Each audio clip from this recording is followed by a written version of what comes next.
Hello, dragile mele, este joi, așa că din nou suntem împreună pe canalul meu de YouTube și vorbim, mare surpriză mare, despre păr. Astăzi vorbim despre un păr cu totul și cu totul special, și anume părul creț. M-ați bombardat cu mesaje despre asta, așa că am hotărât să nu fac doar un videoclip, ci o serie de videoclipuri legate de părul creț și o să începem cu baza, adică ce este părul creț. Dragile mele, atunci când vorbim de păr, totul se reduce la chimie. Este simplu, revenim la clasa A, nu știu câta, când începem să învățăm chimie și pur și simplu aceasta este și baza părului. Așa cum sper că știți deja, părul este făcut în principal din proteine și anume keratină. Ce înseamnă asta? Nimic mai simplu. Dacă vreți să vă crească un păr sănătos, aveți nevoie în dieta voastră de proteine de foarte bună calitate. Moleculele de proteină conțin sulf. Iar atomii aceștia de sulf, ce fac ei? Păi nu fac nimic decât se alătură unii celorlalți și formează niște legături care se numesc bisulfide. Sper că am zis corect. Da, bisulfide. Da, câte doi formează perechi. O să fac o mică paranteză și să vă spun că părul conține mai multe tipuri de legături. Astăzi vorbim de cele bisulfidice sau bisulfide, pentru că sunt foarte importante în structura părului creț. Dar mai are și alte tipuri de legături, și anume una care se numește, cred că, legături de hidrogen. Revenind la treburile noastre cu părul creț, distanța dintre atomii de sulf, de fapt, determină cât de creț este părul. Cu cât această distanță este mai mare, cu atâta suprafața respectivă se curbează și, în concluzie, începe să se rotească. Deci, cu cât distanța este mai mare, cu atât părul va deveni mai creț. Aceste legături disulfide sunt niște legături permanente. Ele nu dispar. Cum dispar legăturile de hidrogen, de exemplu, atunci când dăm părul cu apă. Dispariția legăturilor de hidrogen stă la baza coafatului, principiului coafatului. O să revin asupra lor. Dar, repet, legăturile disulfidice sunt legături permanente. Ele nu pleacă din părul tău. Pleacă, dacă vrei, cumva doar în urma unui tratament chimic puternic, cum este un tratament de îndreptare al părului, dar altfel ele rămân în permanență acolo, așa că, fetelor, nu vă faceți probleme dacă sunteți crețe și vă întindeți părul cu placa sau cu peria, părul vostru o să se refacă înapoi la creț după ce îl veți spăla. Un lucru pe care deja cred că îl știți despre părul creț este acela că se transmite genetic. Și în funcție de cât de dominantă este gena respectivă, părul vostru o să fie mai creț, mai puțin creț, wavy sau drept.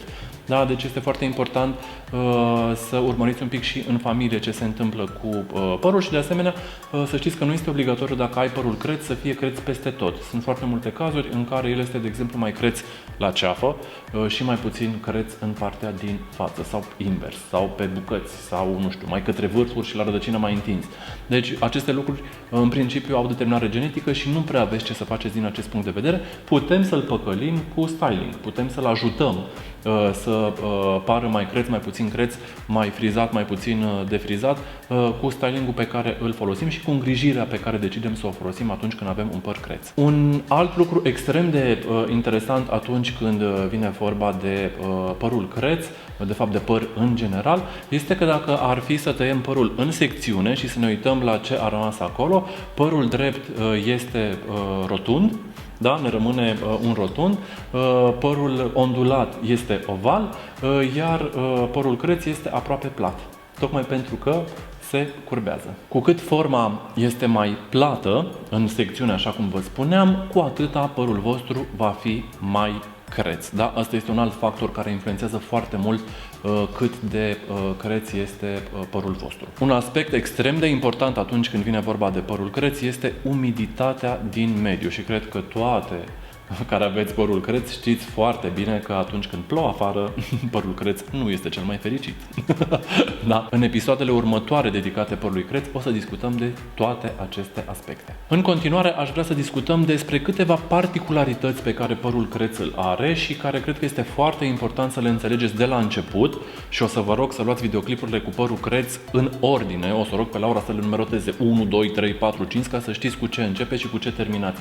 Pentru că altfel, dacă să săriți peste informații, s-ar putea să nu înțelegeți exact cum trebuie să procedați cu părul vostru. Prima dintre particularități, v-am și spus-o, părul creț reacționează mult mai puternic la umiditate. În cazul în care observați asta la părul vostru, este foarte important ca rutina voastră de îngrijire să fie adaptată acestui lucru. În general, îngrijirea pe bază de uleiuri ajută ca și barieră de protecție împotriva umidității, tocmai pentru că reușește să creeze o pavăză între mediul extern și părul vostru. Practic, umiditatea din mediul extern nu mai poate intra atât de rapid în păr și atunci forma lui rămâne mult mai coerentă. O altă particularitate a părului creț este aceea că reacționează diferit la colorare.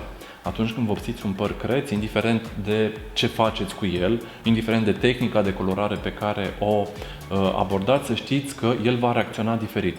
Și ca timp, și ca deschidere, și ca deshidratare, din toate punctele de vedere, trebuie să fiți conștiente că părul creț reacționează diferit la procedurile de colorare. Și ultima particularitate despre care vorbim astăzi este aceea că părul creț, am și uitat ce trebuia să spun în continuare. Și ultima particularitate despre care vorbim astăzi este aceea că părul creț este deshidratat natural. Așa că, fetelor, să nu vă aud că nu folosiți măști de păr dacă aveți părul creț. Dragile mele, cam atât pentru astăzi. Ăsta a fost primul episod de păr creț. O să urmeze mai multe, nu am hotărât încă câte, nu pot să vă spun încă exact câte o să fie la final, dar mai urmează, tocmai pentru că este un subiect foarte larg și știu că foarte multe dintre voi sunteți interesate de acest subiect. Dragile mele, până data viitoare, puteți să-mi puneți orice întrebare despre îngrijirea părului vostru aici pe YouTube, pe Instagram sau pe Facebook și cu mare drag o să vă răspund. Aveți grijă de părul vostru! Pa, pa!